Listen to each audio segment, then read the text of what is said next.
The last festival had its own set of rules, said the immortal maidens.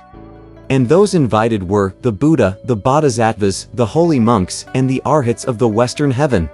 Kuan Yin from the South Pole, the holy emperor of great mercy of the East, the immortals of 10 continents and 3 islands, the dark spirit of the North Pole, the great immortal of the Yellow Horn from the imperial center. These were the elders from the 5 quarters. In addition, there were the star spirits of the 5 poles, the 3 pure ones, the 4 Deva kings, the heavenly Deva of the great monad, and the rest from the upper 8 caves.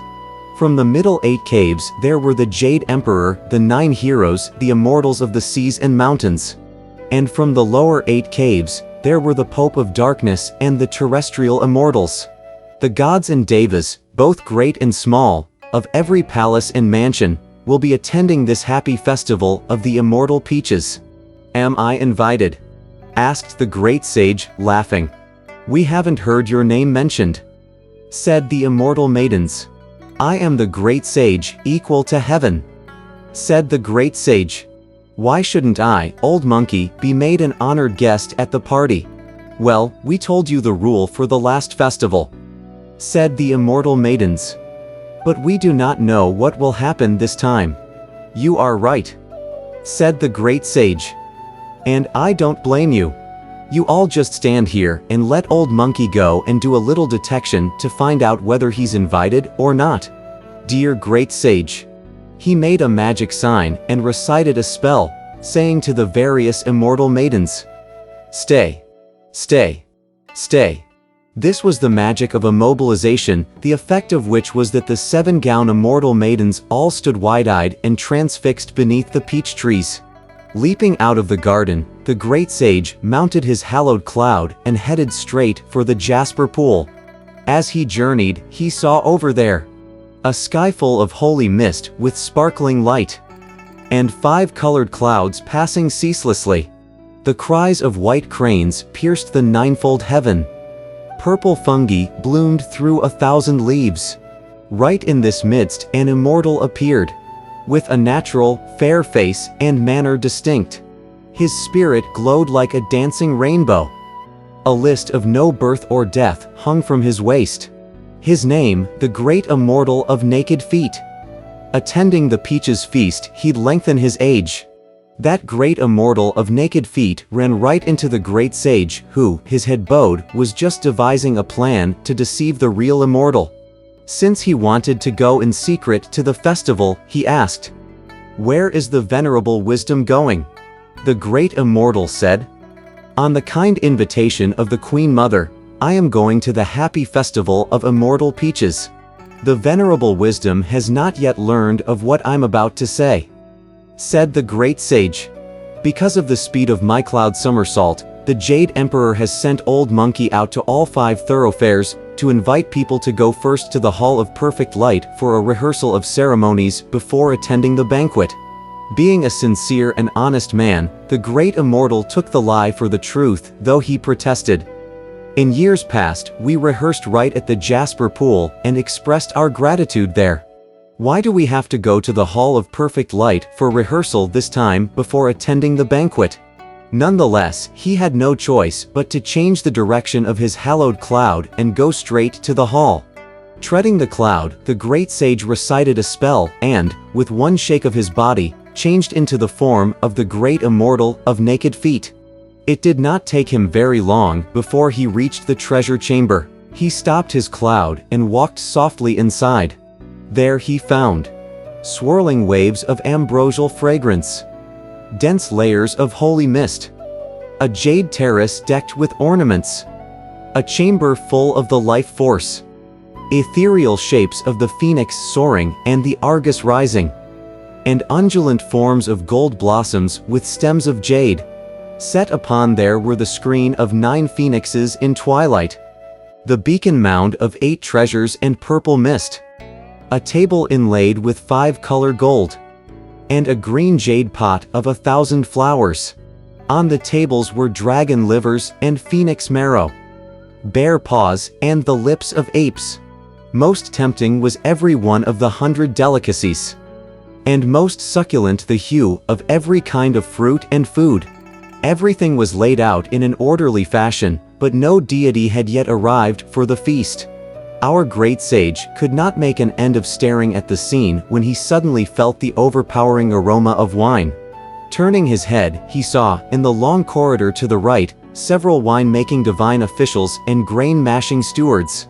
They were giving directions to the few Taoists charged with carrying water and the boys who took care of the fire in washing out the barrels and scrubbing the jugs. For they had already finished making the wine, rich and mellow as the juices of jade.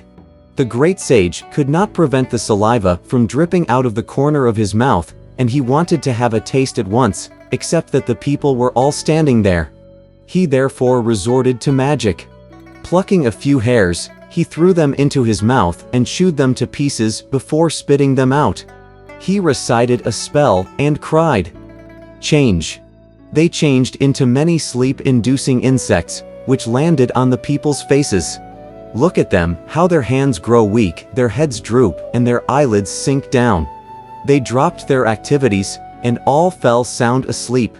The great sage then took some of the rare delicacies and choicest dainties and ran into the corridor. Standing beside the jars and leaning on the barrels, he abandoned himself to drinking. After feasting for a long time, he became thoroughly drunk, but he turned this over in his mind. Bad. Bad. In a little while, when the invited guests arrive, won't they be indignant with me? What will happen to me once I'm caught? I'd better go back home now and sleep it off. Dear great sage. Reeling from side to side, he stumbled along solely on the strength of wine, and in a moment he lost his way. It was not the equal to heaven residence that he went to, but the Tushita Palace. The moment he saw it, he realized his mistake. The Tushita Palace is at the uppermost of the 33 heavens. He said, "The griefless heaven, which is the home of the Most High Lao Tzu. How did I get here? No matter, I've always wanted to see this old man but have never found the opportunity. Now that it's on my way, I might as well pay him a visit." He straightened out his attire and pushed his way in, but Lao Tzu was nowhere to be seen. In fact, there was not a trace of anyone. The fact of the matter was that Lao Tzu, accompanied by the aged Buddha Dipakara, was giving a lecture on the tall, three-storied Red Mound Elixir platform. The various divine youths, commanders, and officials were all attending the lecture, standing on both sides of the platform. Searching around, our great sage went all the way to the alchemical room. He found no one, but saw fire burning in an oven beside the hearth, and around the oven were 5 gourds in which finished elixir was stored. "This thing is the greatest treasure of immortals," said the great sage happily. "Since Old Monkey has understood the way and comprehended the mystery of the internal's identity with the external, I have also wanted to produce some golden elixir on my own to benefit people. While I have been too busy at other times even to think about going home to enjoy myself, good fortune has met me at the door today and presented me with this. As long as Lao Tzu is not around, I'll take a few tablets and try the taste of something new." He poured out the contents of all the gourds and ate them like fried beans. In a moment, the effect of the elixir had dispelled that of the wine, and he again thought to himself, "Bad. Bad. I have brought on myself calamity greater than heaven. If the Jade Emperor has knowledge of this, it'll be difficult to preserve my life. Go, go.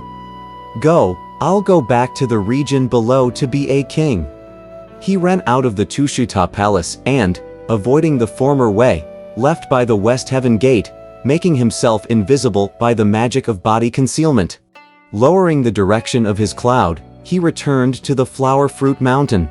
There he was greeted by flashing banners and shining spears, for the 4 mighty commanders and the monster kings of 72 caves were engaging in a military exercise. "Little ones," the great sage called out loudly, "I have returned." The monsters dropped their weapons and knelt down, saying, "Great sage, what laxity of mind! You left us for so long, and did not even once visit us to see how we were doing." "It's not that long," said the great sage. "It's not that long. They walked as they talked, and went deep inside the cave dwelling. After sweeping the place clean and preparing a place for him to rest, and after kowtowing and doing homage, the four mighty commanders said, "The great sage has been living for over a century in heaven. May we ask what appointment he actually received?" "I recall that it's been but half a year," said the great sage, laughing. "How can you talk of a century? One day in heaven," said the commanders, "is equal to 1 year on earth." The great sage said, "I am glad to say that the Jade Emperor this time was more favorably disposed toward me, and he did indeed appoint me great sage equal to heaven. An official residence was built for me, and 2 departments, peace and quiet, and serene spirit, were established, with bodyguards and attendants in each department. Later, when it was found that I carried no responsibility, I was asked to take care of the Garden of Immortal Peaches. Recently the Lady Queen Mother gave the Grand Festival of Immortal Peaches, but she did not invite me. Without waiting for her invitation, I went first to the Jasper Pool and secretly consumed the food and wine.